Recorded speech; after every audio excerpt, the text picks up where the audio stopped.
রাজশাহীতেও পরিস্থিতি স্বাভাবিক হচ্ছে। গত কয়েকদিনের স্থবির অবস্থায় ব্যবসায়ীদের অন্তত ৫০০ কোটি টাকার ক্ষতি হয়েছে বলে জানিয়েছেন রাজশাহী চেম্বার অব কমার্সের সভাপতি মাসুদুর রহমান রিঙ্কু। আরও খবর জানাচ্ছেন রাশিদুল হক রুশো।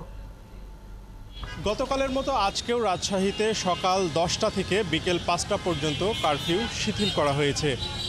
কারফিউ শিথিল হবার পর থেকে সাধারণ মানুষের ঢল কিন্তু আমরা দেখতে পাচ্ছি, যারা বিভিন্ন কাজে তাদের প্রয়োজনীয় কাজটুকু সেরে নিতে তারা ঘরের বাহিরে বের হয়েছেন।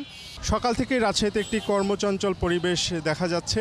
বিশেষ করে মানুষজন তারা সকাল থেকে কাজে বের হয়েছেন এবং নিজ নিজ গন্তব্যে পৌঁছানোর চেষ্টা করছেন।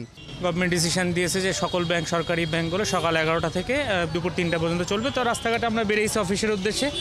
আপাতত কোনো সমস্যা নাই, সব কিছু স্মুথলি চলতেছে। যে একটা চাপা রুদ্ধশ্বাস ছিল, একটা চাপা উত্তেজনা ছিল, সেখান থেকে এখন অনেকটা স্বাভাবিক মনে হচ্ছে। এর পাশাপাশি যারা দূরে যাত্রা করবেন তারাও কিন্তু আমরা দেখেছি সকাল থেকে বাস টার্মিনালে টিকিটের জন্য এসেছেন। সংখ্যা তো ছিল, কিন্তু এখন কোনো সংখ্যা নাই। এখন আমরা তো জার্নি করতে চাচ্ছি আর কি।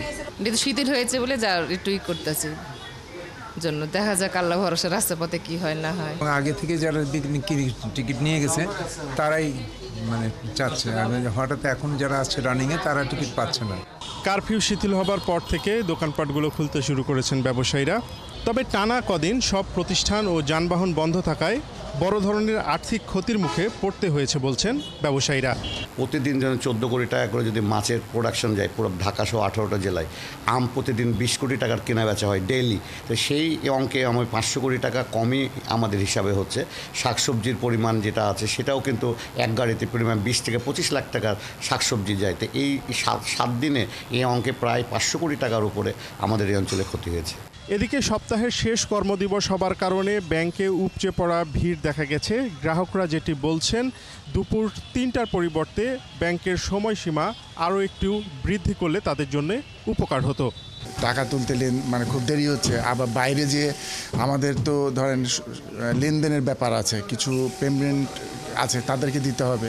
আমাদের এই নানান সমস্যার ভিতরে হেফাজতে পড়ে যাচ্ছি। নগরীর বিভিন্ন গুরুত্বপূর্ণ স্থানগুলোতে আইনশৃঙ্খলা বাহিনীর তৎপরতা এখনও রয়েছে। তো সব মিলিয়ে রাজশাহীর পরিস্থিতি ধীরে ধীরে স্বাভাবিক হয়ে উঠছে।